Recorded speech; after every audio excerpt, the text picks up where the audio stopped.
Good morning, everyone. I'm Xinyu Chen. I'm going to present our recent work, ThunderGP, fast graph processing for HLS-based FPGAs. Let me change to the point. You may hear about graph processing for many times. Yes, because it's very popular.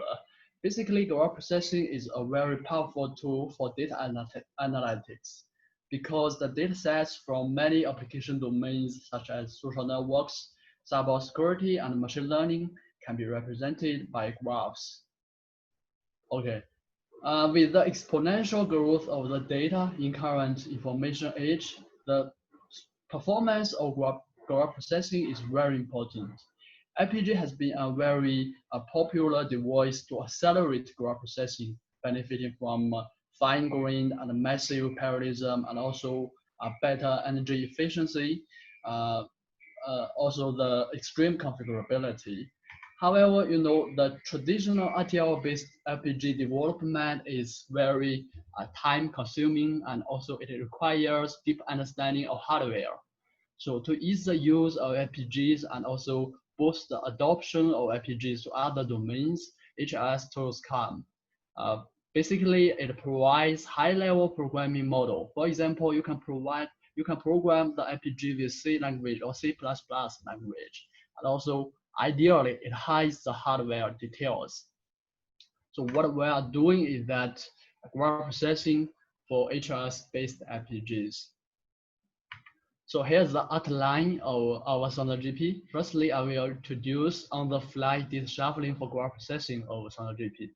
Then I will introduce the execution flow and memory optimizations of ThunderGP. We also scale our framework to multiple SLRs-based FPGAs. Then I will introduce the programmability of our framework in terms of APIs. Finally, the evaluation.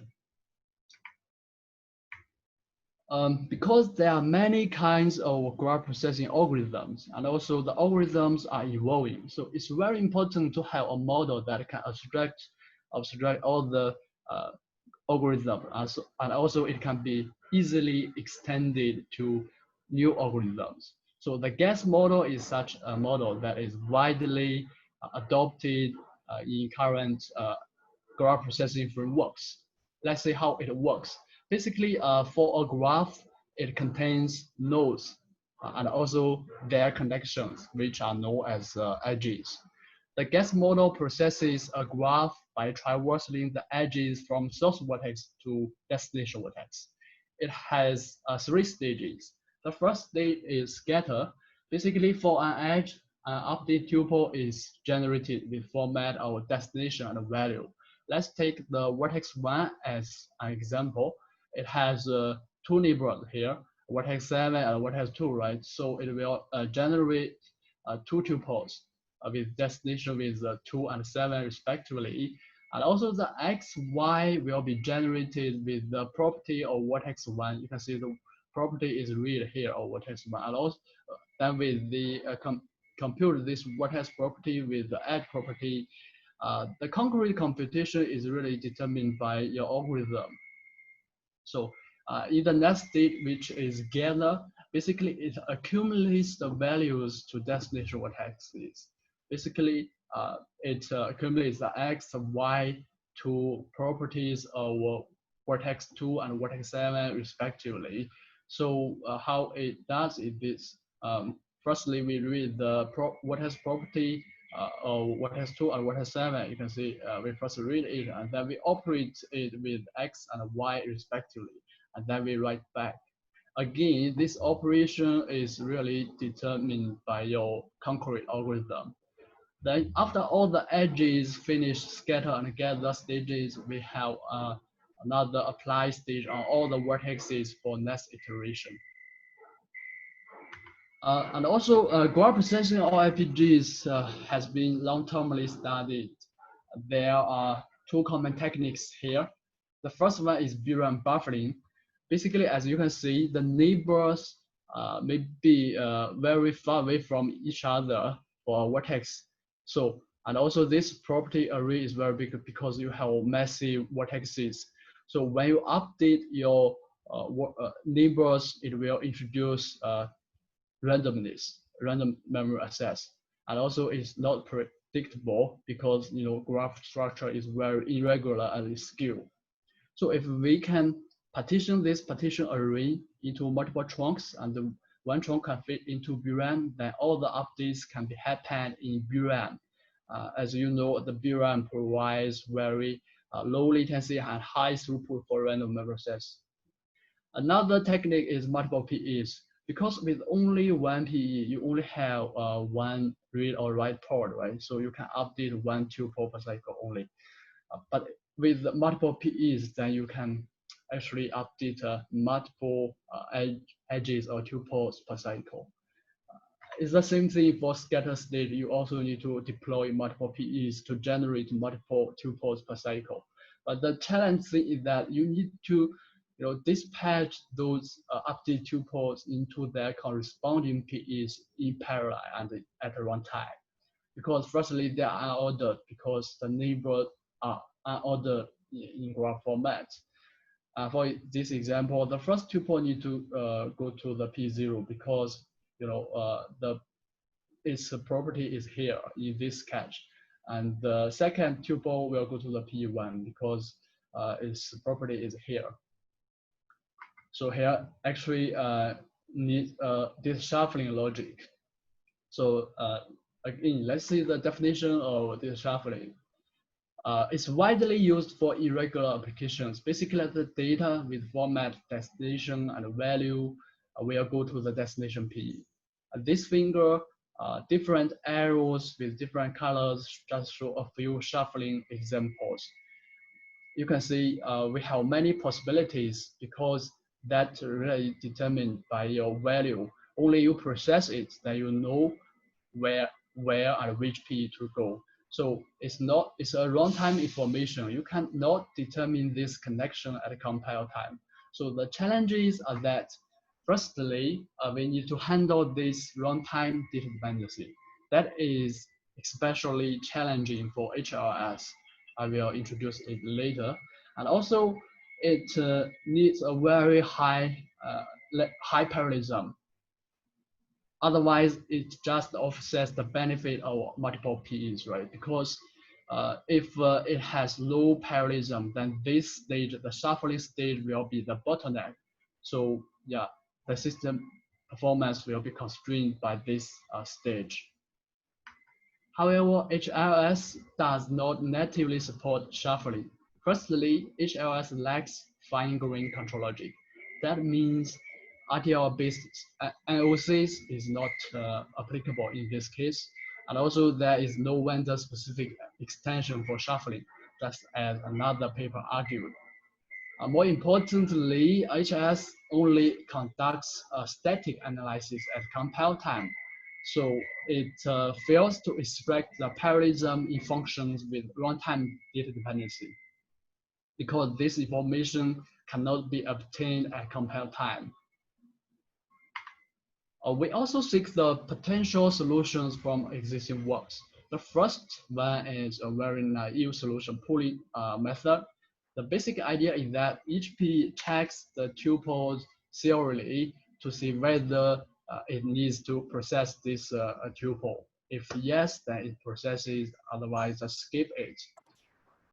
So it's very obvious we actually need 8 cycles to process 8 tuples.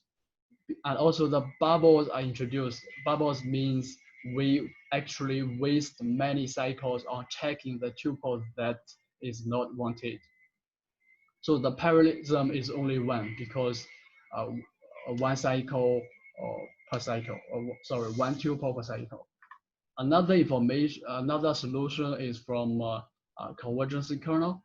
I think the author is also here. A basic idea is that each P writes only wanted tuples to local VRAM in parallel. It's like this.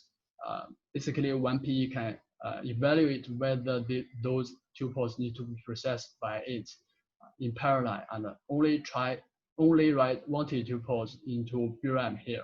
So obviously, there has conflicts because the right index of wanted tuple is dependent with where the other tuples are wanted or not. So in this case, actually, we have conflict, and the runtime dependency is still there, and it's left to compiler. So our experiments showed this logic, the RI is very high, can be up to 200 cycles. So that means we dispatch a set of A2 pods will take more than 200 cycles. Yeah, we will compare with it later. So the insights are that for polling method, we introduce these bubbles, wasting cycles on checking unwanted tuples. A convergence kernel idea, actually the runtime dependency is left to compiler, but compiler natively handle them poorly. So we are wondering, what if the PE knows the positions and the number of wanted tuples in advance, such that the PE can directly access the wanted tuples. So further, in this way, the cycles needed can be equivalent to number of wanted tuples. So we get rid of bubbles here. So, but importantly, how to know the positions and number of wanted tuples for a PE. So we propose a decoder-based solution. Let's say an example with a set of 8 tuples. Basically, for a tuple, there are only 2 statuses for a PE, that is wanted or unwanted. So for 8 tuples, we have 8th power of 2 possibilities, 256 possibilities. Right? So we can enumerate every possibility, and then we can decode it. And we'll go through the details with an example for a set of 8 tuples on P0. Basically, for P0, it firstly receives the 8 tuples in parallel. So in the first stage, it calculates the destination PEs of these tuples, as you can see here, the first column. In the next, it compares the destination PE with current PID, which is 0 here, because it's P0, to see which tuple it needs to process. So here, as you can see, the index 6 and index 2 are with the destination 0. So that means these 2 tuples need to be processed by current PE. So we mark this place as 1, others are marked with 0. So once we get this mask code, we can transfer it to a decoder. Then we know the number of wanted tuples and the position of wanted tuples.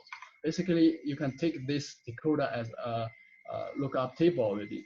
Yeah. So once we have this information, then things become easier, because we can have another for loop. Basically, the trip counter of this for loop can be equivalent to the number of wanted tuples, and for each iteration, we just fetch the the wanted tuples. So in this case, we don't have any bubbles here, right? Because every cycle we are doing useful things, no cycles wasted. Okay, here this is so far is the shuffling idea, and I think you can also guess with only this efficient shuffling logic for HLS-based FPGAs, ThunderGP cannot beat RTL-based solution or simulation-based solution, because shuffling is not a problem for simulation or for RTL, because for RTL you can have some network on chip to do that.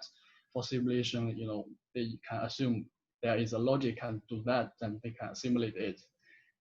Yes, ThunderGP has other improvements in terms of execution flow and memory optimizations.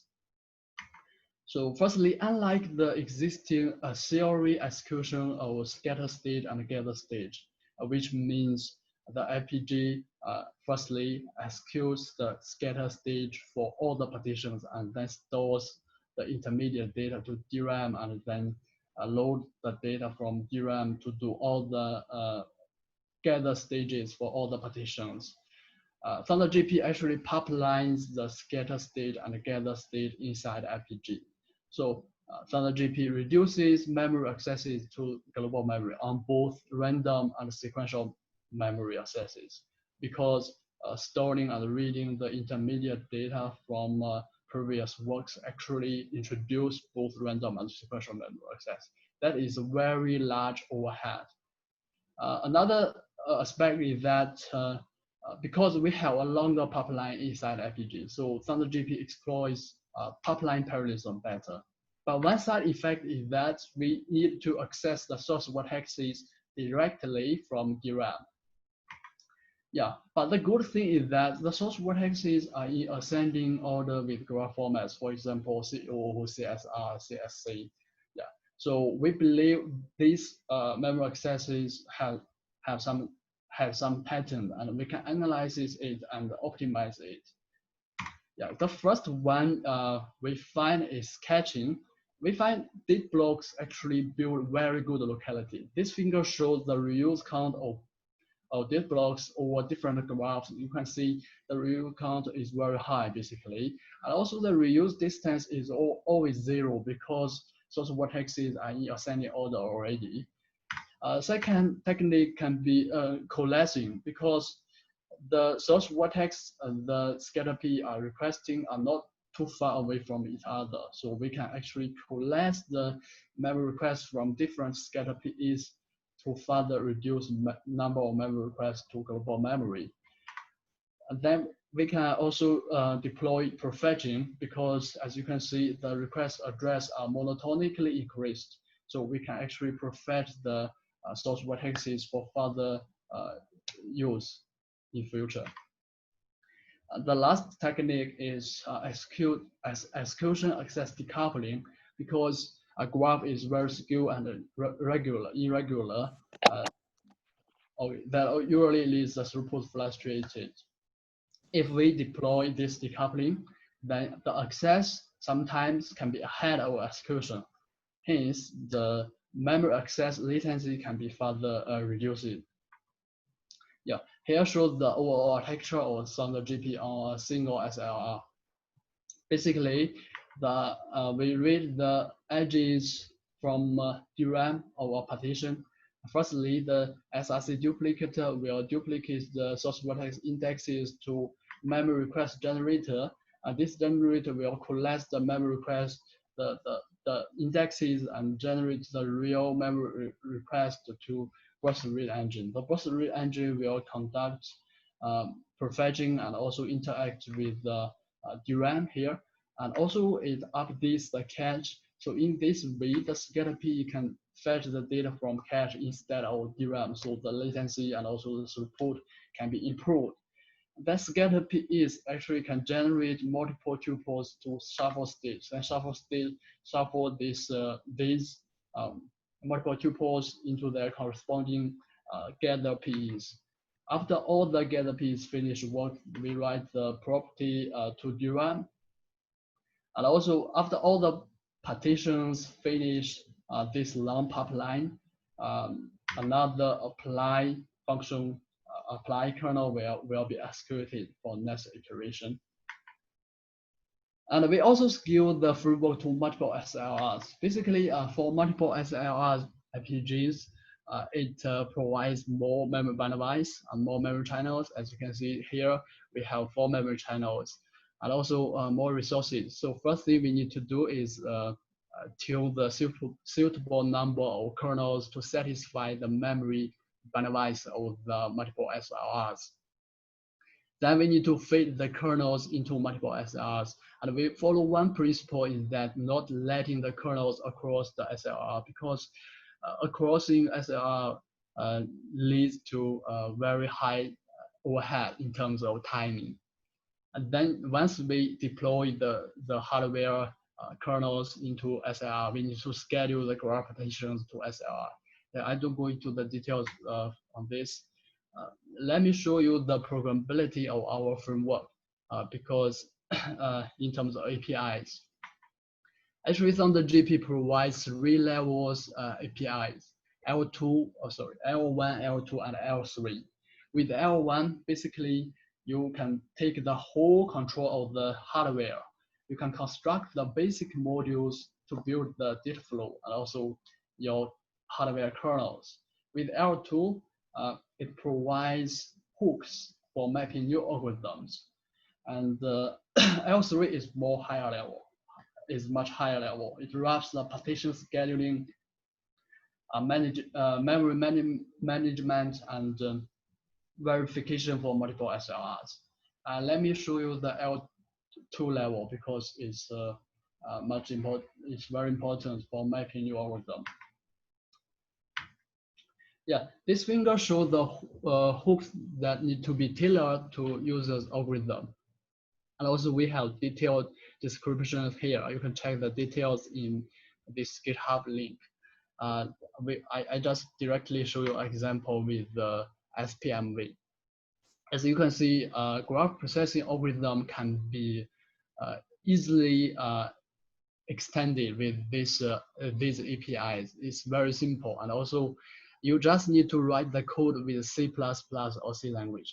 You don't need to learn about RTL programming, and you don't need to learn about domain-specific language. I think everybody knows how to program with C or C++ here.